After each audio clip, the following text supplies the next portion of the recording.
Hello, I'm Len Nassman. Welcome to Windows Users Basics 101. This tutorial is primarily designed for some of my senior friends who are just getting started with computing. And don't worry, don't claim that you're too old to learn how to use computers. Many of our residents here at Bristol Village Retirement Community are well into their 90s and happily computing. So sit back and relax, and we'll get into the basics of using computers with the Windows operating system. The trouble that most new computer users face is simply vocabulary. The people who create computers and computer programs, also known as apps, have a habit of taking good old words that most people already know and giving them brand new meanings. For example, Windows, desktop, folder. These are words you've known for a long time. Now you have to learn special meanings of those words as they apply to the computer. There are a number of Windows tricks that every user should memorize. These tricks will allow you to navigate on your computer faster and easier. However, before we get into some Windows tricks, we have to learn some basic computer vocabulary. Please spend a little time to become familiar with some of the basic computer vocabulary.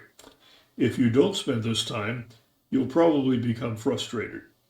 After all, think of it this way. Suppose you moved a brand new piano into your house. You wouldn't expect to sit down at the piano bench and immediately start playing Chopin. You would expect to have to learn some of the basics of playing the piano and do a lot of practicing. The same thing is true when you bring a new computer into your house. You have to dedicate some time to just learning some of the very basics of the computer. Well, what is Windows really? Windows is what's known as an operating system. When a computer is turned off, it gets amnesia. It forgets everything. So, when it's turned on later, it has to teach itself how to do things all over again. And this process is known as booting up the computer. More about that a little later. Let's talk a little bit about computer memory. It turns out that computers have several different kinds of memory, or ways to store information.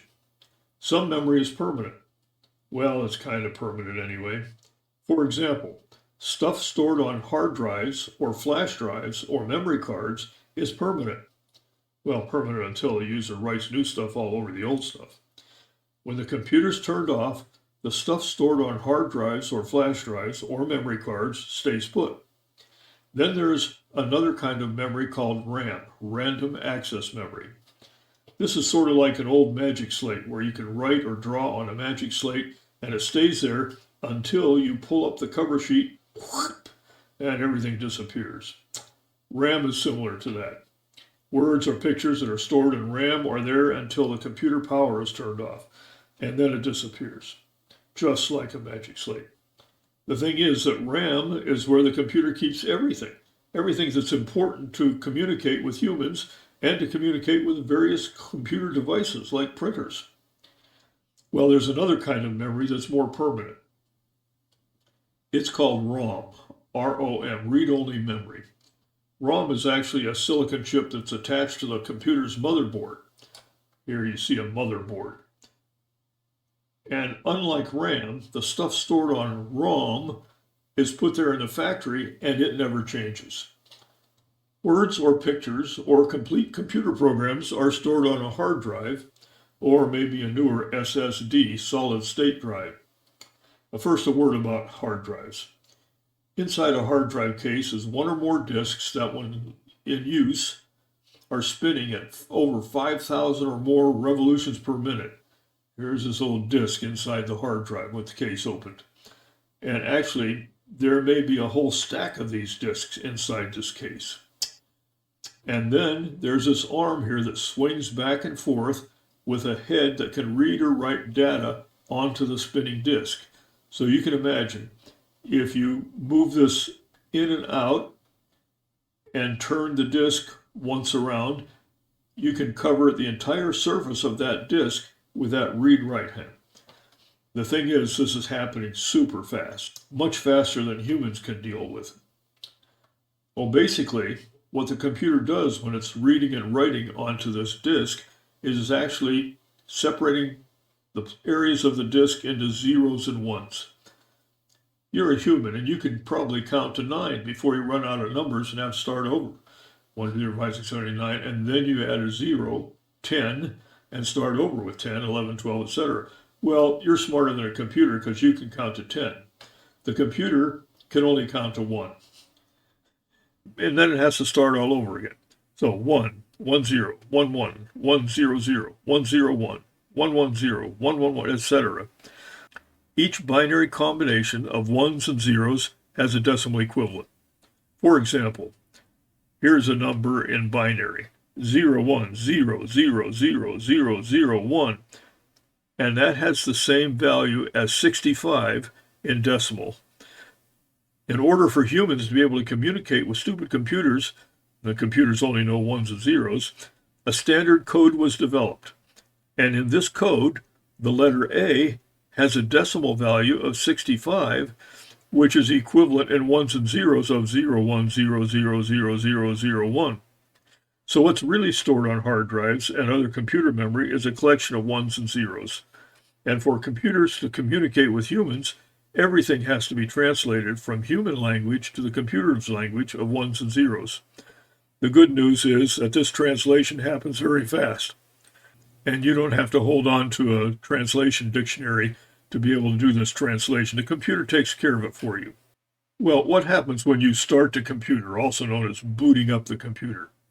Remember, when a computer's turned off, it got amnesia. Everything that it had stored in the random access memory went away. So when the computer started or booted up, it has to teach itself how to operate. And there's a program stored in ROM, read-only memory, the permanent memory, that's executed when the computer's first started. This program is called the BIOS, Basic Input Output System. The BIOS checks to see what disk drives, or mouse, or flash drives, or memory, or printers, or any other devices are present. And once the BIOS has figured out what's there, then it looks for an operating system to load. And the operating system is usually found on a disk drive named C. However, the clever computer users, beyond the basics, by the way, you don't have to know this, but the advanced users, when the computer first starts, there are certain keys that they can press before the computer does anything else that interrupts the startup and opens up the BIOS so that the human can look and see the order of things and what's all in the computer. Usually the first thing that the BIOS looks for is a disk drive named C, although the clever computer users can tell it to start by looking at the DVD drive or start by looking at a USB flash drive or whatever. But let's assume that in a normal situation, there's a drive there, a disk drive named C, and that's where the operating system, in this example, we're going to use the Windows operating system, is loaded.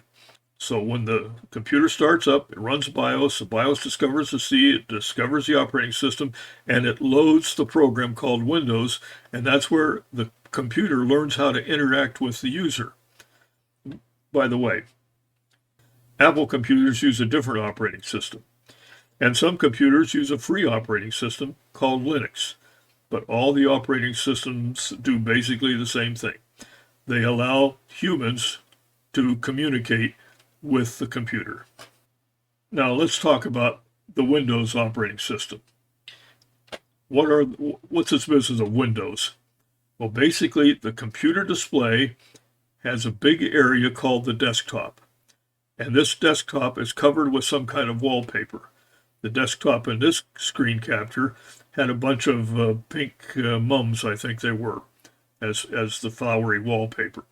But that wallpaper can be changed by the user. So once you learn a little bit about your computer, if you don't like the wallpaper, you can change it. Then we have on that desktop a bunch of these little tools here called shortcuts. And when you double click on one of those, they'll actually run different computer programs or applications. So if you wanted to do word processing on this computer, you would double click on this little word processing tool. If you wanted to explore the internet with a web browser, more about that later, there are several options. You could double click on this little tool and it would open up something called Firefox, which is one of the web browser options. There's also on this desktop a taskbar usually along the bottom edge, although that's changeable. And along this taskbar, there are a bunch of one-click shortcuts to get into different computers or to open different windows. This particular display was captured from a computer running Windows 11, which will look slightly different if you're running a computer running Windows 10. When this was captured, there were actually 3 different windows that were open. What would you guess? Why would they call it the Windows operating system unless it had windows? And these are what the windows are. Each window is essentially an interface with some particular computer program. The window hiding in the back here, window 1, is actually running a program called File Explorer. And this is where people can find the files and the folders that files live in on their computer. The second window in this example is running a program called PaintShop Pro. And that program allows us to open up picture files and modify them, or just draw and scribble our own kind of picture files. The third window that's open here is a program that does email. And there are lots of different programs that allow you to read and write email messages. This particular one is called Thunderbird. The point is that on this Windows display, we have a desktop covered with some wallpaper, and we have a bunch of shortcuts available. We have a taskbar that has tools available, and we can have one or more windows open where the programs live. The programs live in the window. Here's another desktop from a different computer. And this computer happened to be running Windows 10 at the time, and it has one window open. And this window is similar to all other windows in that in the upper right corner, there are 3 little tools here. The X in the corner closes the window. So if you want to get rid of this window, you click on the X and it exits. The one in the middle here will maximize the window. So right now, this window is not covering the whole display. But if I click on that middle tool, it will maximize it. The third little tool in the upper right is a minimize tool.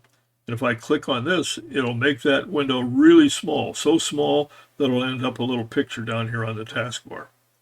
So each window has these 3 tools. You can close, open, minimize, or whatever. Let me jump over to my computer here and open and close a window so you can see how this works. What's on the screen now on my computer, that the desktop wallpaper in this computer has a graphic that has the name of the computer, Comp28. That's the wallpaper. And over here are a bunch of shortcuts. Down here's the taskbar. This computer happens to be running Windows 10.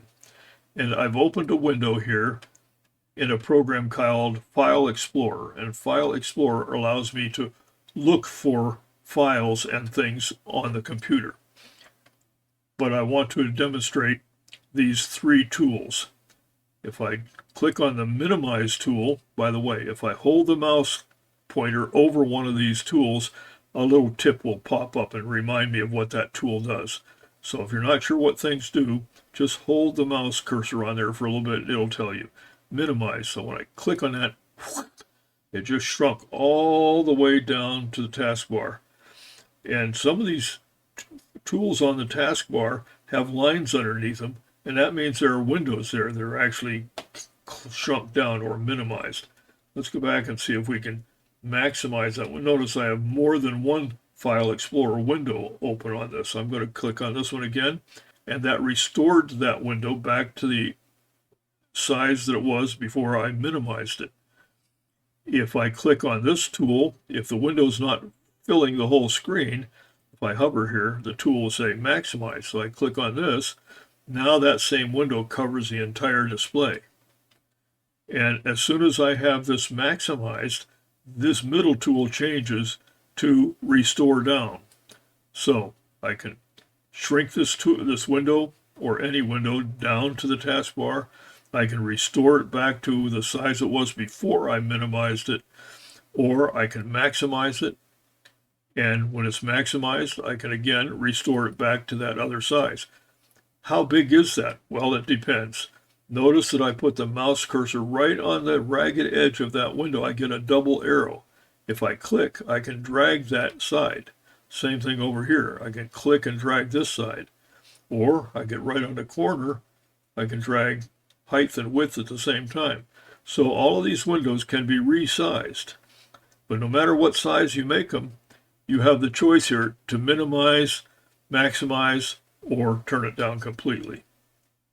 When you have more than one window open, you can change the active window, and here's the trick. The trick is a shortcut. You hold the Alt key down and you press the Tab key, and that opens up a screen that has all the open windows displayed. To let you know what's happening, I have my thumb on the Alt key. I'm holding the Alt key down. Each time I press the Tab key, you'll notice that there's a highlight of one of those open windows. See how that jumps from window to window to window? So if I release the Alt key while one of those is highlighted, it will make that window be active. In this case, it's Corel Paint Shop Pro 2023. Let me go Alt-Tab, and there's a File Explorer window. And File Explorer window is not covering the entire display. I could make it cover the entire display by using the Maximize tool. And that's what's happened with the Paint Shop Pro. It's maximized to fill the whole display. By the way, I don't know if I mentioned this. When you have a window that's not filling the whole display, there's this blue line across the top, a horizontal line called the title bar. If I click the left mouse button and then drag, I can drag that window to a new location. And you'll recall that you can go to the edge to get a double cursor, click and drag the edge to a different size. But if you want to move a window around without changing its size, you can go to the title bar, click and drag. So the trick to switch between active windows is to hold the Alt key down and press Tab. And then each time you press Tab, you can change what window will be active. There are some tricks that every beginner should learn, very important for selecting text. A lot of beginning computer users learn to use click and drag to select text. And click and drag means that you put the mouse cursor someplace and then you use the left mouse button and you hold it down and you drag. And that will select some amount of text. It's not unusual at all for a beginner to click and drag some text and whoops, then they drag the text and drop the text in a new place and they got an editing nightmare on their hands. So there are a lot better ways for selecting text. And let me show you several examples here. This is a document file that I wrote a while back on how to use Windows 11 File Explorer, but it's a text file, so I can use this to introduce the different selection tricks. Suppose that I want to select a single word. I can double click, click, click, and that will select one word. Click, click, select a word. Click, click, select a word. The double click trick is very useful when you want to select a single word. Click, click. But if you do a triple click, click, click, click, it will select a complete sentence. Click, click, click. It selects a sentence. Click, click, click. Selects a sentence. But we can get one step fancier. We're going to do the quadruple click. Click, click, click, click. And quadruple clicks will then select an entire paragraph. So we go from selecting a single word, click, click, to selecting a sentence, click, click, click, to selecting a paragraph, click, click, click, click. Or, here's another trick. If I want to select a little bit of the text, not necessarily a word or a sentence, but part of a sentence, for example, I don't want to use the click and drag, but I can place the mouse cursor at a particular place, hold the Shift key down, and click, and it will select everything between those two clicks. Click a starting point, Shift key, ending point. Now, I can also combine these things. Click, click to select that word, Shift key, ending point. Also, if I have several words selected and I want to add to it, as long as they're selected, I can hold the Shift key down, left click, and select more. Selecting text tricks Very useful thing to memorize. Click, click, select a word. Click, click, click, select a sentence. Click, click, click, click, select a paragraph. Shift click, click, click, shift, click, select a piece of text out of a document. Can even go across sentences. Click, click, click. So very handy when you're editing text or when you're copying text to move into another document. The next trick that every user should memorize is the copy and paste tricks. To copy, you use the shortcut Control key plus the letter C. And to paste, use the shortcut Control key plus the letter V. Why isn't it P for paste? Because I use Control P for print. Anyway, Control V for paste. And suppose I'm working on a new document. Let me just call one up here. Now I have a brand new document, nothing in it right now. But I would like to import some text from somewhere else. For example, maybe I'll import some text from a web page. Let's just go to, well, I'm going to use my handy links from the Computer Club webpage. I'm going to go to Wikipedia, and I'm going to find an article, search Wikipedia, maybe about Rudbeckia. Rudbeckia is another name for black-eyed Susan, and that happens to be my official family flower, at least according to me. Suppose I want to copy some of this text and put it in my document. I'm going to go click, click, select that word.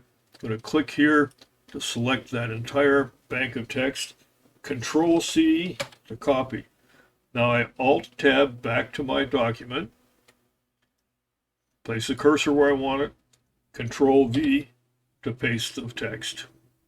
Now notice that preserved the formatting of the copied text. If I do the same thing, instead of Control V for paste, if I say Edit, Paste Special Unformatted Text, it gets rid of all of this formatting that was in the original. But that's unique to LibreOffice Writer. Forget I even said that.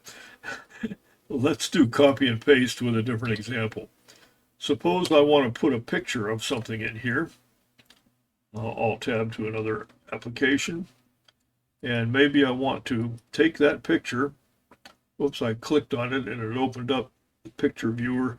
I'm going to right-click on it and say copy the image. Go back to my document. Click, Control V for paste.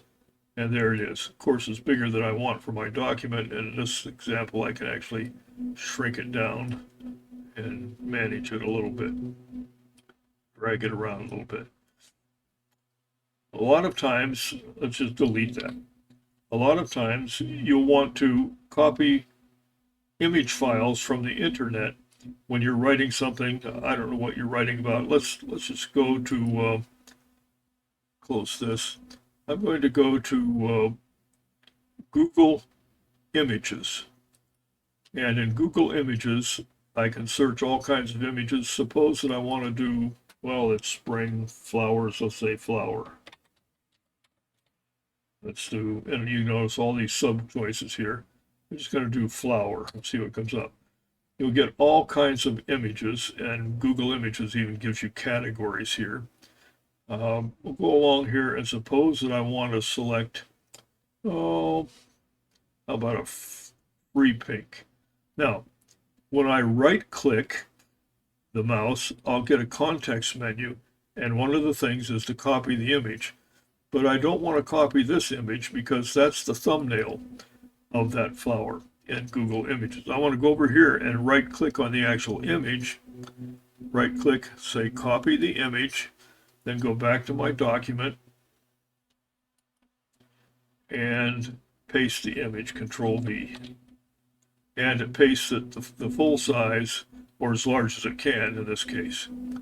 Let's delete that and see what happens if I would have copied the thumbnail. See if I'm right about this, and paste that. You notice now I got the thumbnail copy of the image, not the original. And if I look at Google Images here for a minute, you'll see the original has a resolution of 2000 by 1376. The thumbnail does not have that big a resolution. Anyway, the point is you can copy text from anywhere and paste it anywhere, and you can copy images and paste them. You can also do the same thing with files. I'm going to open up a couple of windows here. Let me shrink this down. Let me get rid of this. I don't need it anymore. And I'll shrink everything down here because I want to get to the part where we want to look at the double windows trick. So what I want to do is I want to be able to copy files or file folders, let's say from my hard drive to a flash drive or an external drive. Here's the trick. It's a lot easier if I have two windows open at the same time, side by side. The shortcut to opening a File Explorer window is Windows key plus E. Windows key plus E, that opens up a File Explorer window. I'm going to hold the Windows key down and press the left cursor. I'm going to do Windows plus E again, open another File Explorer, Windows right cursor. Now I have two File Explorer windows side by side. And on this window, I'm going to go to some place in my, no, I don't want to go to the C drive. Let me go to the extra hard drive I have called Comp24 4 terabyte -A BB Books. Maybe I went in here to the 2023 tutorials folder, and maybe I want to copy this folder that has all of the files for this Windows Basics tutorial. And where do I want to put it? Well, I don't know. I'm just pulling a flash drive off the shelf here, and I'm going to stick the flash drive in this computer. So this flash drive, now named 32 Flash J, is in one window, and my additional hard drive, drive G in this computer, is in the other window. So now I'm going to go and I'm going to select the Windows Basics folder, and I'm going to Control-C copy. I'm going to go over to this other flash drive, Control-V paste, and you'll see what's happening. It's copying all the files from that folder to this place. And once it's done, I can open this, double-click open this folder, and you see what I actually did was I copied a whole bunch of files. Some of them were PNG picture files, and some of them were not, a PDF file and an ODT LibreOffice file. By the way, these files are being displayed in detailed mode. Down here in the lower right corner, I can click here and display them as large icons. Easy thing to switch between icons and details. A lot of times detail is handy because you can sort things by name or by date, and other times it's easier to see what the picture looks like. The double windows trick makes it easy to copy files from one drive to another drive using two windows. Hopefully this has provided you with a basic introduction to using Windows computers. We've looked at what Windows are really. We've looked at the different types of computer memory. We've seen how things are stored on hard drives, and we've seen the process of booting up or starting the computer and how the basic input-output system is loaded into RAM. And then we've taken a look at the Windows display itself. Windows includes wallpaper, shortcuts, taskbar, and multiple windows can be opened at the same time. Probably why they called it Windows. In a different computer, we've taken a look at a single window just to review the tools that are used to adjust the window. We can minimize the window, we can maximize the window, or we can return it to a previous setting, or we can close the window with these three tools in the upper right-hand corner of every window. You may also remember that you can left-click in the title bar, drag the window around to place it in a new location. You can also switch between open windows by using the Alt-Tab trick. And we've reviewed the different tricks for selecting text. The double-click trick will select a single word. Triple click will select a sentence. Quadruple click will select a paragraph. And the shift click will select everything from an initial selection to hold the shift key down and then go to another selection and select everything in between. Then we reviewed the copy and paste shortcuts. And we've seen how copy and paste can be used to copy selected text, paste it into a new location in a document or somewhere else in a completely different window. We've also used copy and paste to copy images. And we can also use copy and paste to copy files and file folders from one disk drive to another. And finally, we've reviewed the double windows trick. By having two windows open on the same display, it makes it a lot easier to copy things from one window and paste them into the other. I hope you can remember some of these basic techniques for using Windows in your computer.